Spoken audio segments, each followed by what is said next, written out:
চলো আজ তোমাদেরকে একটা নতুন ডিজাইনের লটকন দেখাবো। মাপ করে নিয়ে নি কাপড়টা, যদিও কেটেছি আয়তকারভাবে। এই যে, তারপর দু ভাঁজে ভাঁজ করে নিচ্ছি। তারপর এই বরাবর সেলাই করে নেব।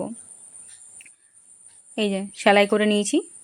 তারপর বউ লটকন যেভাবে মুড়ে, ওইভাবে মুড়ে, এই যে এইভাবে যেভাবে দেখাচ্ছি ঠিক এইভাবে মুড়ে এই বরাবর আরও সেলাই করে নেবো। এই দেখো সেলাই করে নিয়েছি। এরকম আরেকটা বানাবো। তারপর দড়ি দেবো।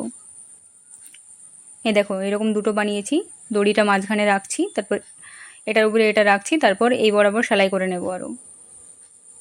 এই দেখো সেলাই করে নিয়েছি। এরপর সুতা নিয়ে সেলাই করে নেব। একটু ফাঁকা জায়গা রাখতে হবে। এই যে এভাবে কুচি কুচিভাবে একটু সেলাই করে নেব। ভালো করে নিচ্ছি যাতে খুলে না যায়।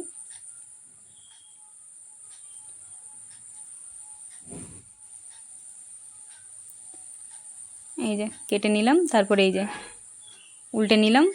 উল্টে নিলে তারপরে এইখানটাই সুতো দিয়ে সেলাই করে নিতে হবে। এই দেখো সুতো দিয়ে ওখানটা সেলাই করে নিয়েছি। এরকম দুটো বানিয়ে নিয়েছি। খুব সুন্দর দেখতে লাগবে। এটাকে কি ফুল বলবো জানি না, তবে সুন্দর দেখতে লাগছে ফুলের মতো। এই যে দেখো ফাইনাল ফিনিশিং, দারুণ লাগছে। জাস্ট ফার্স্ট টাইম বানালাম এরকম, তোমরাও বানাতে পারো।